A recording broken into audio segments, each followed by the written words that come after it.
Coming up on Mountain News this morning, two people accused of stealing are protesting their innocence behind bars. And Eastern Kentucky gained some more representation at the state level with the new Commissioner of Education.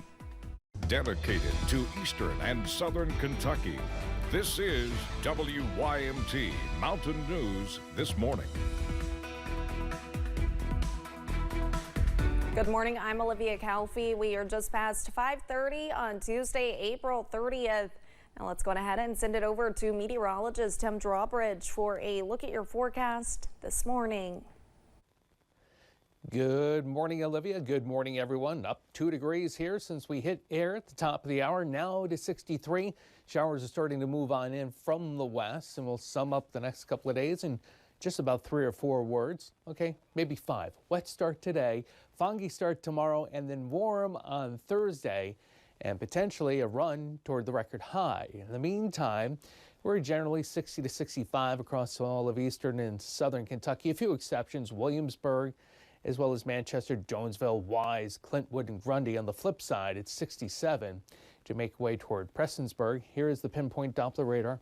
The steadiest and heaviest of rain to the north and west and southwest of Hazard right now. This is all tracking our way, so we'll all deal with the showers, some heavier bursts of rain, maybe a few rumbles of thunder this morning.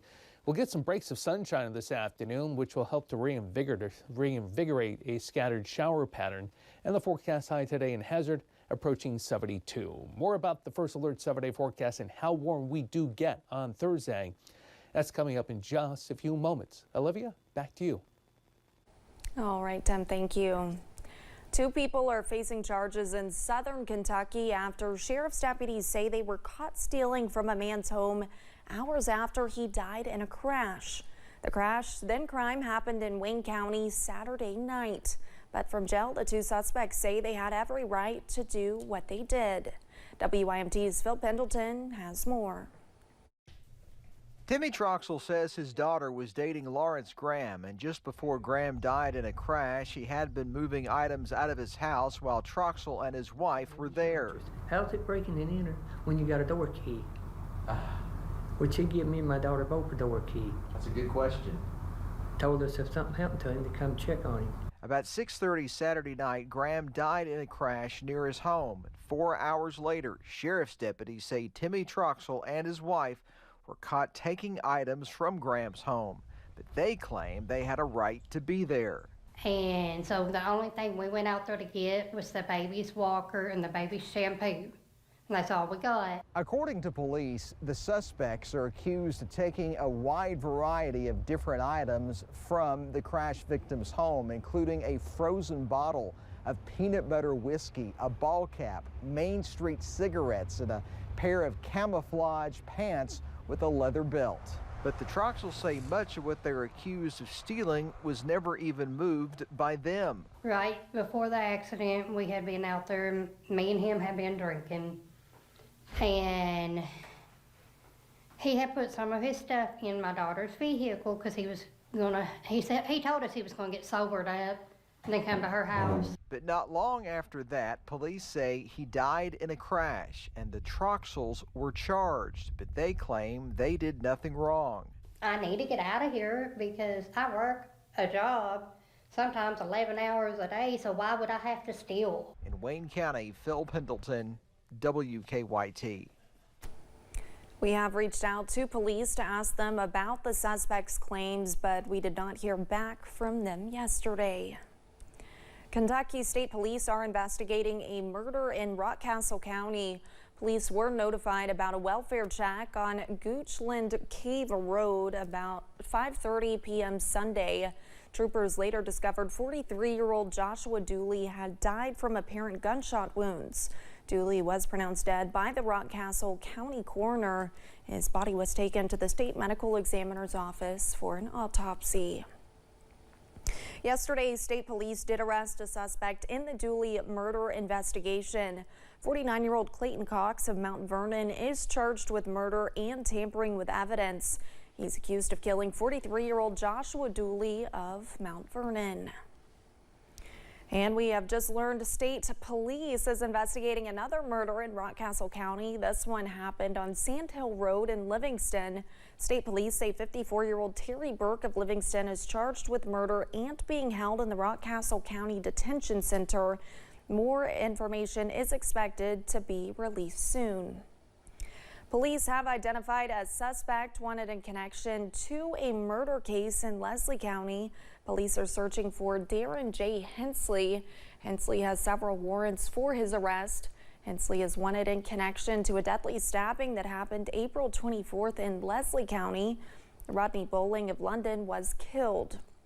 Trooper Matt Gayhart says they are asking for help locating Hensley. That's the short of it. We're just going to try to track him down and obviously interview him and try to finish out this investigation. If you have any information, you can contact Kentucky State Police Post 13 at 606-435-6069. In Wayne County, West Virginia, police are searching for a Michigan man considered to be armed and dangerous. It started Saturday night when police tried to pull over 23-year-old Damani Kahuri Harris, but Harris drove off. Police later went to the home of the owner of the car that Harris was driving and obtained a search warrant. When officers searched the home, they found drugs estimated to be more than $200,000 in street value. Anyone with information about Harris should call 911.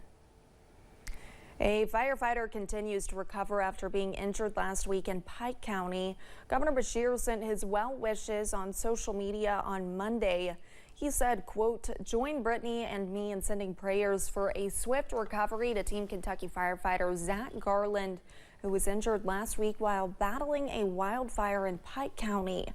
Your bravery while protecting our Commonwealth is nothing short of heroic." The Kentucky Senate confirmed Dr. Robbie Fletcher as Kentucky's next Commissioner of Education on the last day of this year's legislative session. Dr. Fletcher, who's been the superintendent in Lawrence County, says he is ready to hit the ground running once his tenure begins in July. One key theme is a system of accountability. Dr. Fletcher says that means ensuring educational needs are being met quickly and in a targeted way for a variety of districts, schools, and individual circumstances. What type of accountability system will make a day-to-day impact on instruction? Also, what type of accountability system will take into effect or into account what the local community values in their education system too? Fletcher says the partnership with state legislature will be vital, adding he approves of the most recent state budget signed off by legislators in Frankfort. And when we return, this year's NFL draft broke the attendance record as more fans get hyped for their pick. I don't know. That doesn't really surprise me. There was a great crowd in Detroit late last week. In the meantime, it's a morning where you may want to pull the blankets back over your head. I'm going to give you maybe 2 reasons as to why you don't want to. I'll explain. Trust me, it's worth it. The First Alert 7-day forecast is coming up in a few moments. Stay tuned.